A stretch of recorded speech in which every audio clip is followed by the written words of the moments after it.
There are a number of reasons why a family may choose to leave your school, and some of those reasons often have to do with finances. And there's some times where, frankly, there's not much you can do. But there are a host of other reasons why families do choose to leave, and we want to address those today. I'm going to address 8 common reasons why families leave, and hopefully how to put a stop to it. So that's what we're going to go through today. First thing I want to do is, as I mentioned, there are some financial reasons. People lose jobs, medical bills, things like that really do put such a heavy burden on a family that they're not able to afford the school any longer. There may be other reasons related to finances, but these are going to be kind of the 8 reasons that are typically the non-financial reasons why. And I want to make sure you understand, in this area of retention, we have to be realistic about these things. We have to be, look for patterns. Sometimes one of these things you may hear me say today and say, well, that happens. There's some people that do that. And in reality, there's some times where it's almost you're glad they left because they really weren't your ideal family. And while the financial hit, the operation budget from the loss of revenue from their tuition dollars may be a hit, especially if there's 2 or 3 of them, sometimes cleaning house is not a bad idea. Now, it's hard to swallow that sometimes if you're really struggling to kind of make ends meet, as they say, in your operation budget. But you do have to look at the reality that sometimes if people are crying out about some of these things, there may be a reason why you want to thank God that they are gone. So I just want to be realistic about that, but also realistic that there are some things here that I'm going to mention today that when you first hear them, you may want to push back and say, well, that doesn't happen at our school, or that doesn't happen enough to really warrant any attention. So I just want you to be aware of that, because oftentimes if we're not paying attention, if we're not truly having our ear to the ground, there's going to be you may find out there's a series of families who leave for any number of these 8 reasons that we need to really pay attention to. We need to really do some hard digging kind of down at the deep level and see if there's a problem, kind of a systemic problem or something that we need to deal with. But hopefully not. But let me just kind of address some of the main reasons. And I've picked 8 because I know I've talked in other places about financial reasons. Again, these are not financial. So the first one is the concept of your school being too elite. And so families come in and they join, and then there's just a sense that they're not really proud of how the school carries itself and how the students carry themselves in other environments, maybe out at the shopping out of town, or out at the yogurt place, or the new drive-in movie theater, or at church, or whatever. And you get a sense that, I don't want to be a part. Parents might say, there's just an elitism about the school that I don't want my kids to be around. And, and you have to be realistic about that. We are in the private school world, you are fighting a stereotype that is pushed on the culture often through movies and TV. Private school people are not the most welcoming and engaging and inviting and inclusive people. That's just the stereotype of private schools. Most of you listening to this, you're not even near the ballpark of that kind of elite private school. But sometimes the snobbery of a private school, that label gets put on you and your kids and the students, and sometimes parents just don't want to be a part of that.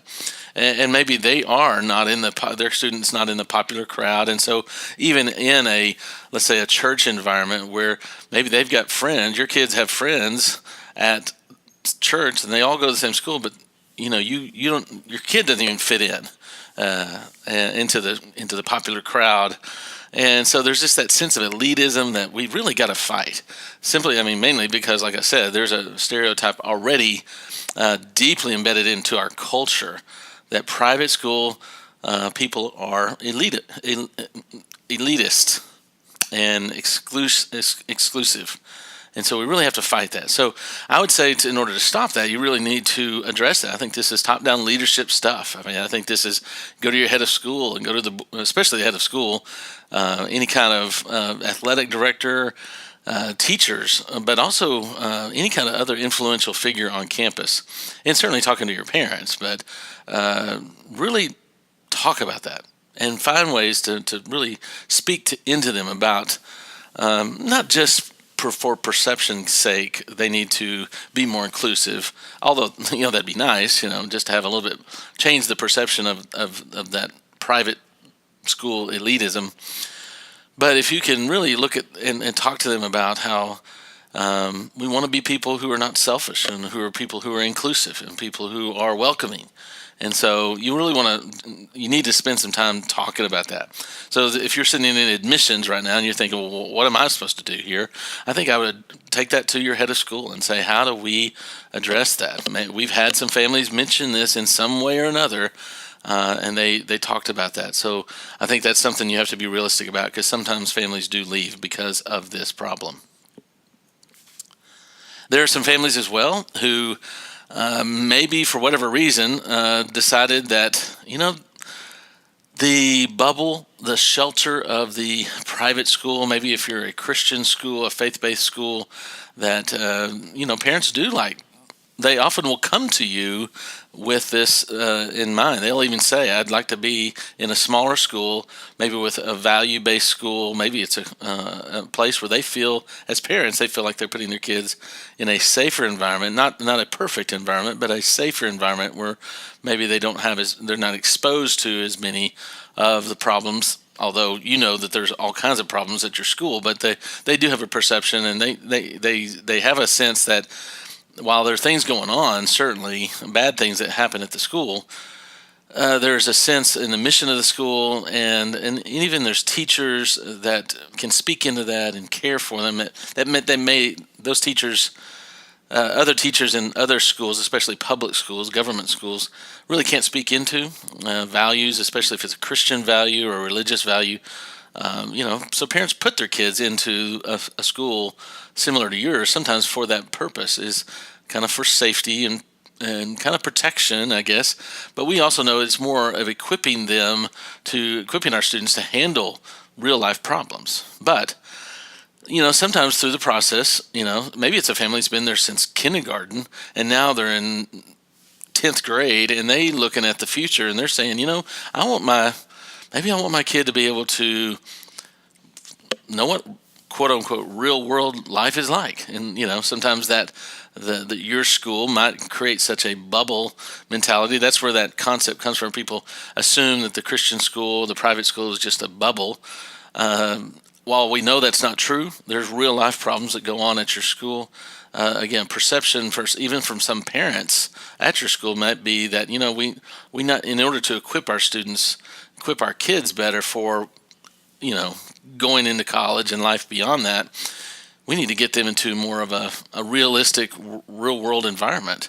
Maybe they have in mind that their student will go to a public university, and so they really want to get their kids out of that bubble.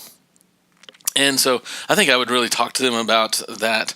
While there's some you agree with parents who want to equip their kids to handle life and to be able to do that. I think first of all, I would make sure that every parent knows, but this is something you're kind of teaching and educating families about from day one. At every parent information night, every time you have an opportunity to speak into this, you're showing parents how this is not a bubble. I would even use that phrase and just say, we are not just a bubble. We are equipping our students to handle real life problems and admit, I don't think to any fault, admit we have those real life problems on our campus. We have students who struggle with alcoholism. We have students who struggle with the temptations of sex and, again, drugs and alcohol and depression. and other kinds of real life problems. And students are dealing with families in divorce in the middle of that, and so you can remind parents and talk to them about it. And you may have to really back it up even to kind of the enrollment process. You might want to save that for as they're entering in, but at some point in time, you want to be honest and say, hey, this is not a bubble. This is a real life laboratory of the world's problems, and we are equipping our students to handle that.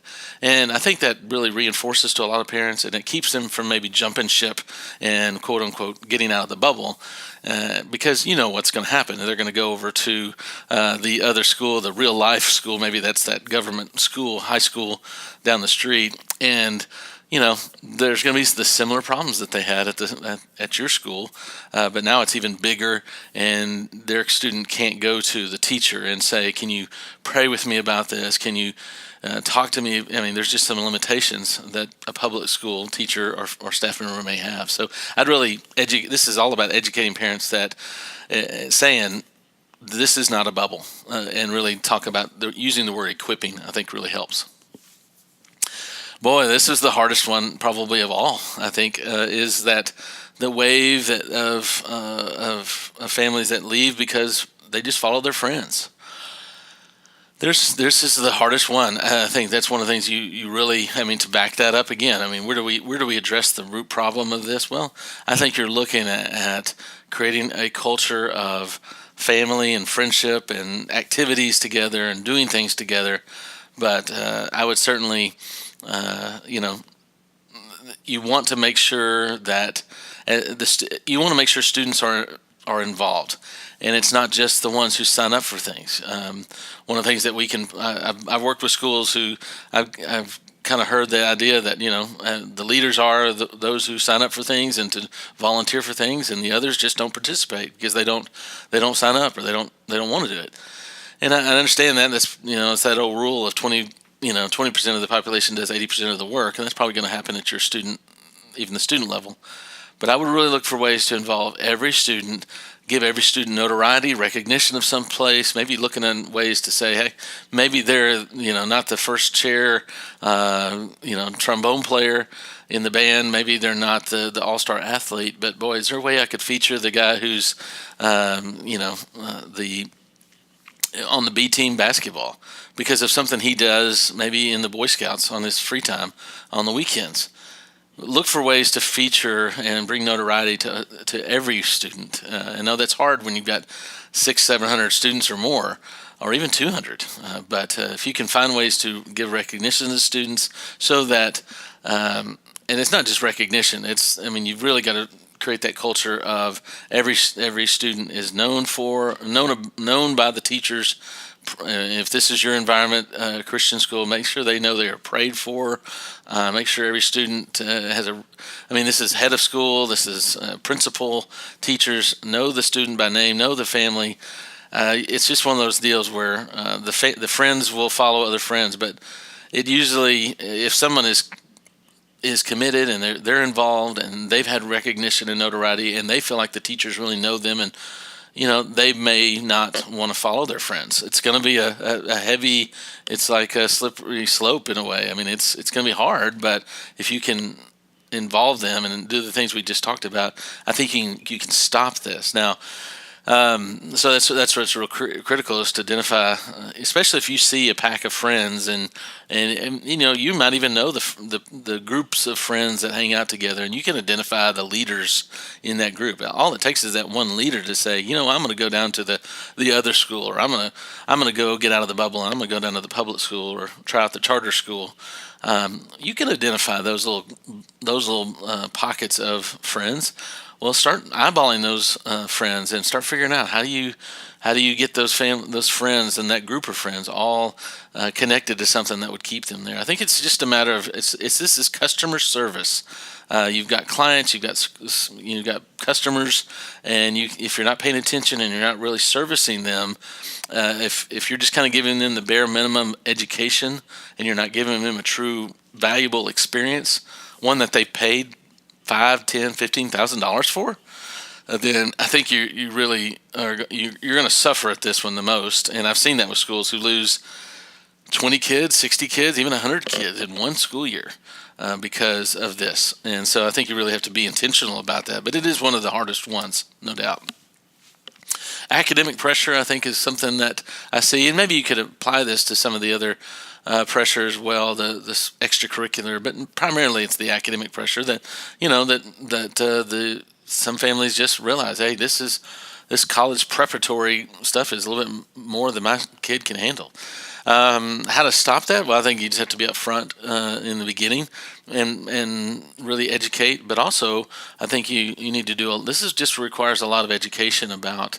I think testimonials are really good in this case. Maybe from alumni who can really speak. I think this is one of the most powerful tools you can do is bring in alumni, recent alumni, and say, hey, I'm in college now, and I am more equipped than half of my classmates, and I am doing better, and I'm making the grade, and I'm getting the scholarships that my friends didn't get because I had to labor through the real rigorous academic standards that the high school had. And so I think you'd have to reinforce that while there may be challenges, boy, there's nothing like proof in the pudding when you have somebody recent who can step back and say that, and maybe even a parent testimony who's speaking to another parent to say, I know this is hard, and you would rather your kid not have as much homework at night, but boy, if you can talk to them about the value to say, hey, when we got that letter in the mail that we'd got that scholarship, or that he maybe even made well on the SAT test, or particularly the merit-based scholarships that they get based on their academic performance and their academic readiness. I think, and parents can talk about that and say, we had been struggling to pay for private high school, and we were trying to figure out how we're going to pay for college, either public or private college. And man, scholarships came in, and our college bill is half or a third of what we thought it was going to be. But not only does it make the private tuition at the high school all that more valuable, but it also reinforces that, hey, this is maybe you could go get an easier academic experience somewhere else, but in the end, does it pay for itself? And I think you have to use that kind of language. This is kind of related to that other one we talked about, where people just have a sense that the grass is always greener, and there's always people who think, and usually it stems from people who are unhappy with certain things, but I think you just have to do a pretty steady job of educating people about what you have without necessarily going negative on all of your competitors. Public school competitors, private school competitors, charter school competitors, homeschool competitors. I do think you have to lay out the clear differences. And this happens year round. It cannot be something you're waiting at the last minute. All of a sudden you have, it's in April 25th and you have to call a special meeting with the head of school and this family, and they're already 1 foot out the door, and you're begging and pleading and saying, but don't you understand this? And don't leave us because of this. And it's at that point in time, it's sometimes almost too late to try to make that sale. So I think you really have to talk to them continuously. This is where internal newsletters need to be more than just information. They need to be, I always say, inspiration before information. Inspiration helps in the admissions process too, because people can visualize themselves in a story that plays out at your school, that they want to come to your school because they'll have this success. Then there's the information that comes along with it to help them make that decision. Well, in the same way, you need information to continue kind of re-recruiting, re-enrolling. But no doubt, the inspirational stories help too. I mean, this is families who maybe even, you might even have a family who can say, hey, we left for a year because we wanted to get, quote unquote, out of that bubble. And we came back because While they certainly were exposed to even more difficulties and challenges of the quote unquote real world, we recognize that we have a few years left with our kid before he turns 18 and or she goes off to college, and we just recognize we needed to be in an environment where we had more control and more partners in shaping the lives of our kids. So I think you need to have testimonials like that. If you've got people that who can talk about that, this especially goes to people who've tried out charter schools or even tried out homeschool. People are always going to be looking at the things that you're doing wrong and thinking they don't have those problems over there. I'm going to go try that out. So I think you have to give testimony to people who have tried it out and who can testify to the fact that the grass is not always greener. But this is, again, just kind of re-enrolling, re-recruiting is the term people often use. And I think that makes sense, is just continue to remind people of what they're getting, what they're getting at your school that they can't get over there. And so you have to re-recruit all the time. So I think there's certainly some things that you want to put forward on a regular basis to families in emails, using your social media, and anytime you have gatherings of parents, speak to the things as if you always do literally have to re-recruit. Even if you have some sort of continuous enrollment program where they're just automatically signed up, it's still a matter of choice every year. A family can back out. And so you have to re-recruit them every year.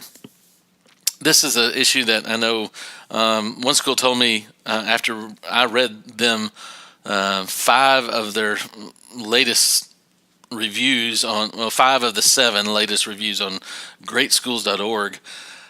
5 of those 7 reviews were negative, at least 3 stars or below. Of those 5 negative reviews, is what I would call those 3-star and below negative reviews, 3 of those 5 mentioned the word bullying. And this was at a private Christian school. And those 3 had all happened within a span of 1 year. So all 3 of those reviews were left in 1 year. I brought it to the attention as I started working with this client. I brought it to the head of school, and the first thing out of his mouth was, well, we don't really have a bullying problem. And I thought, well, you may not, when you look at the overall population, and you may say, well, we know these isolated cases. But when I'm looking online as a prospective parent, you have a bullying problem. Because 3 out of the last 5 negative reviews mention bullying. And so you have a bullying problem. Again, these are some things that I think it's almost like you don't want to use this I'm not saying to your advantage, but this is one of those issues that I think you have to address as if, because it demonstrates that you are a quote unquote real world experience. Bullying does happen. Now, maybe it's not predominant and maybe it is isolated, but there's just, you have students, you have teenagers, you have people, we're humans. And so sometimes humans are prone to mistreat other humans. And we do that for a variety of reasons. And that happens whether you're at a Christian school, a public school, or wherever. Mistreatment often happens. Teasing happens. Now, some people will label teasing or not getting to play or something like that. They'll label things bullying that maybe not really the highest level of that definition of bullying, but still, nevertheless, that's a word in our culture that carries a lot of weight and a lot of negative weight. So if families, you obviously, I think, you need to have a zero tolerance of bullying, but you need to really reinforce that and really educate people what that means. But also know, too, you've got to educate families on what bullying is. I think really tackle that issue. I think it's okay to one thing you can't do is bury your head in the sand and say, well, we don't have a bullying problem. I think you have to acknowledge it. And it kind of reminds people that says, do I want to jump ship and go to the other place to get out of the bubble so that my kids can know what it's like to be bullied? I don't think anybody's going to want to necessarily say that, but what they're saying is, I want my kid to be able to handle real life problems. Well, this is an example of something that probably happens at your school at some level, whether it's the full scale bullying or just teasing or mistreatment of people. Because we're human, we're teenagers, that's what's going to happen. You need to say, but look at the opportunity, what we can do in this environment. Yes, we have a zero tolerance, But we also teach our kids about character. We teach our kids about the value of human life, and we teach them about kindness and treating each other with respect. And so here's the things we do. And so while you're not necessarily saying, well, we have a widespread bullying problem, you just say, we know we're a school, we know we're a real school with real world problems, and we know that we do have some things that have to be dealt with, and this is how we address them. And see, I think you're automatically helping to close that back door, because families, the worst thing about bullying is families don't know is, if I'm a dad, can I trust that my school has my back? Do they have my students, my child's best interest at heart, or are they looking out for the school? And so if you can address those kind of things, I think you can begin to stop that. Again, some of these kind of overlap a lot. Disillusionment is one of those that happens, especially with first-year families. So I think you really have to address some things. I think probably the biggest disillusionment is this is going to be a perfect place. The family comes in and says, we're looking for a place where there's no bullying, where there's no teasing. We're looking for a place where there's just love everywhere in the room, and we look for a place where everybody respects one another and no one talks bad about each other. I mean, immediately, if that's what your prospective family is saying to you, I think you need to allow them to speak that pain point and frustration. They're obviously speaking that based on their current choice. And I would say to them, listen, and let me tell you what's going to happen when you come to this school. You are going to be in an environment where we're going to tackle problems head on. We're going to equip your students on how to deal with real world problems. But one of the things that we need to make sure, we're not a perfect place. And if you have the idea that there's not going to be people who tease one another, sometimes it's out of fun, but sometimes it is out of meanness, and that does happen. But here's what happens when that happens at our school. This is what one of our coaches did last year when that was going on in the locker room. This is what our coach did. Boy, I mean, again, you start to tear down that disillusionment, because parents who know up front they're not getting into a perfect place. And I'd almost challenge you to use that language, because that's really sometimes the biggest problem is people think that, especially I'll speak to those of you who are a Christian school, is people assume sometimes they are Christians. Sometimes if you allow people who are not Christians to attend your school, there's even more disillusionment because they just assume that you're going to be perfect, and if not, they'll call you a hypocrite. So I think you have to really look at educating people up front about that. And again, just a constant reinforcement of, hey, parents, just want to let you know things are going well this week at school. We're a real world laboratory. And so there's things going on in our classes. There's successes and there's failures. There's good times and there's bad times. There's high moments and low moments.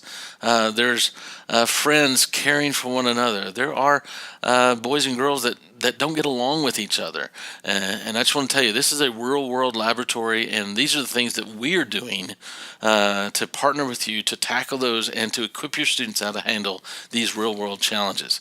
I mean, something like that just, again, reinforces that idea so that sometime in March they don't throw up their hands and say, we're done with this place. This is a hypocritical place. I thought it was going to be this. You have to tackle this area of disillusionment really early on. And then finally, leadership problems. Another one of the common reasons is people don't trust the leadership. Head of school down. I mean, maybe board, if you have a board of trustees or something like that, but the board tends to be behind the scenes. Most people don't know the board, but I'd certainly challenge you to have and maybe you don't have as much influence on who's on the board or not, but leadership from the head of school down. The head of school, administrator, superintendent has got to be a strong voice regularly out into the community, into the classrooms, into the lives of parents. I strongly encourage leaders of schools to have some sort of voice, regular voice. You cannot rely on just... Sometimes, I mean, I know heads of schools get busy, and so they have meetings after meeting after meeting after meeting, and sometimes your meetings do have to do with development and fundraising and keeping those kind channels going, and sometimes you begin to be out of touch with parents because you're just doing other work of the school. But I think you have to have a regular voice. Choose some time to record a podcast, an audio message, or a short video once a week, once every 2 weeks, and say, "Hey, I'm on the road today. I'm meeting with some donors who are going to help us, build that gym. I'm talking to some alumni who are really passionate, and so I'm not on campus this week, but I wanted to let you know here's some things I'm here that's happening." And so again, it's just that regular consistent contact that your head of school might have with parents. So maybe he's a writer or she's better at composing things. We'll have a blog post or a blog article or something like that where you can share, that leader can share his or her heart with people. I still like face or voice better than just words on a page, but in some way or another have that. So it could be that if you're even if it's not video, it could just be a picture. So your Instagram channel may have feature the head of school once a week in some capacity where they are involved with the lives of the students. And I'm not saying, your Instagram channel doesn't always reflect that particular day's event. So you could even, just whenever the head of school is on campus, just make sure you go around and when he's walking around the classroom, and I don't want to say stage phony pictures, but certainly look for opportunities where he or she is interacting with parents or students at the gym, in the classroom or in the hallways, even in his or her office, talking with a parent or student. Snap some pictures and keep those on file so that at least once a week you can put that head of school out on their social media channels in a visual way, showing that they are connected and they are in touch. So I think that really the main thing that I would do is to make sure that the leader is visible. I think communicating vision is important, making sure the leader is able to articulate where we're headed. There's nothing worse than having a manager as a head of school rather than a visionary. I think families leave because of management. I think if the head of school can articulate the vision, and I think that's just going to be a much better sell for parents. I think parents want to hear what the school is going to be like today, but what's going to be like tomorrow and next year and in 5 years when my younger kid comes up. Because those are the decision, those are the turning points for families when they're sitting around thinking, is this are we really committed to this school for 5 more years as our kids come up, or 7 or 8 more years? What about that other school? Maybe I've seen their head of school. She's just all over social media, and I really like the way she talks, and I really like the way she casts a vision for the future, and you can just really see the love she has for the students. What if we checked out that school?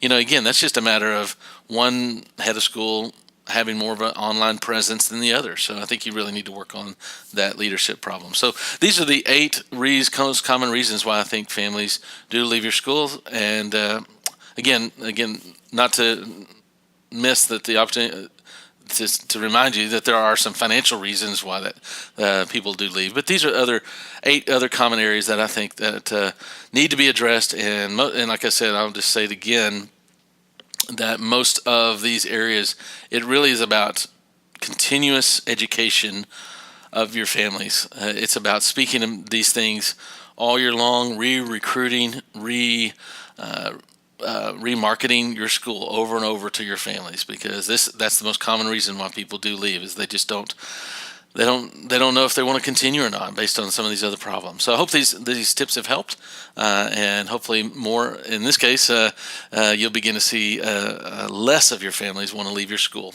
If you have any feedback on this, I'd love to hear from you. My name is Randy Vaughn, and I'd love to hear directly from you. So if you have any questions or if you have any feedback on this session, please email me at randy@yourschoolmarketing.com.